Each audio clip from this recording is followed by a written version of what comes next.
What is the difference between plain coffee and bulletproof coffee? Well, it's like tissues and Kleenex, right? All Kleenex are tissues, but not all tissues are Kleenex. So Bulletproof is a brand name, right? Yes. So They popularized coffee. Dave Asprey yeah, is the owner of Bulletproof, and they popularized keto coffee. So now I want to share a few of our favorite keto coffee recipes that we personally use. So we kind of change it up depending on the day. So one thing to know how many calories are in your cup. Because you may hear someone say, oh, I drank 6 or 7 cups of coffee, of keto coffee. Well, if you add up the calories that are in that, that's a lot of calories. yeah, that might be 700 or 800 calories. So just be aware of that. So I always start with 8 ounces of hot liquid. That can be coffee, it can be tea, whatever the liquid is.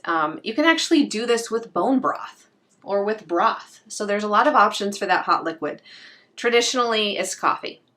But you blend in, so here's number 1, 8 ounces of hot liquid, 1 tablespoon MCT oil. Now you can just blend it right like that.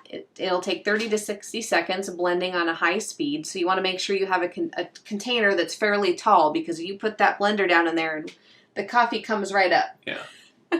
So be aware of that. You can use the same recipe and add that tablespoon of acacia fiber, because the acacia fiber is a healthy fiber for your gut, and it's also going to help blend that fat together. So if you don't have a high-powered blender, or you want it to be a little bit easier, that's an option. You do still need to blend it.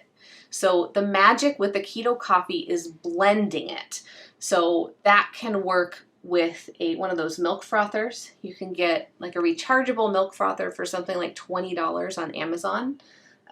We've had one for a while that's worked great. You can use an immersion blender you already have at home, those types of things. So then a more traditional keto coffee, more towards bulletproof, would be your coffee, a tablespoon of MCT oil, a tablespoon of grass-fed butter. Yeah. And then I like to throw in a tablespoon of acacia fiber, because there's this one thing that happens on a keto diet very often, and that is that we reduce the amount of fiber we're eating drastically. Yeah. And so acacia fiber is a good way to boost that back up. Yeah. It's a gentle fiber. It's great for people who have IBS. It doesn't cause gas or fermentation in the gut. So it's a very safe way to boost your fiber. So if you're noticing, oh, I'm eating cauliflower and things like that, and you're getting gassy, you could just have a lot of fermentation going on. Yeah. And then you can throw in collagen. Yeah, because collagen's is protein. So you can, if you're looking to supplement some protein, then you can add some collagen. Bulletproof does make a collagen. I think Perfect Keto has collagen. Like a lot of these companies that are making these MCTs also have a collagen product. And they're really kind of neutral flavoring. So you can add it and feel safe that it's not going to overwhelm the taste of whatever you're putting it into. Yeah. So collagen is another way. So let's say I'm working through lunch for a day, I may have a second keto coffee and this time go ahead and add a scoop of collagen powder. So collagen's great for our bones, hair, nails, our skin. Collagen's...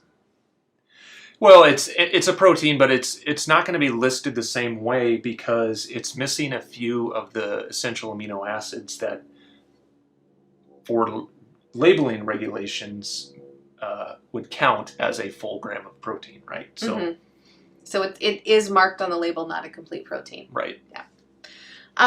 So things to be aware of. I mentioned one, the calories you're consuming in a single drink. Yeah, and then the next one is starting slowly and finding out what your tolerance is so that you don't have those bathroom adventures. Avoid really cheap MCT oils or MCT powders, because if they're really, really cheap, there's probably a reason. So quality is important when it comes to these things. And what else?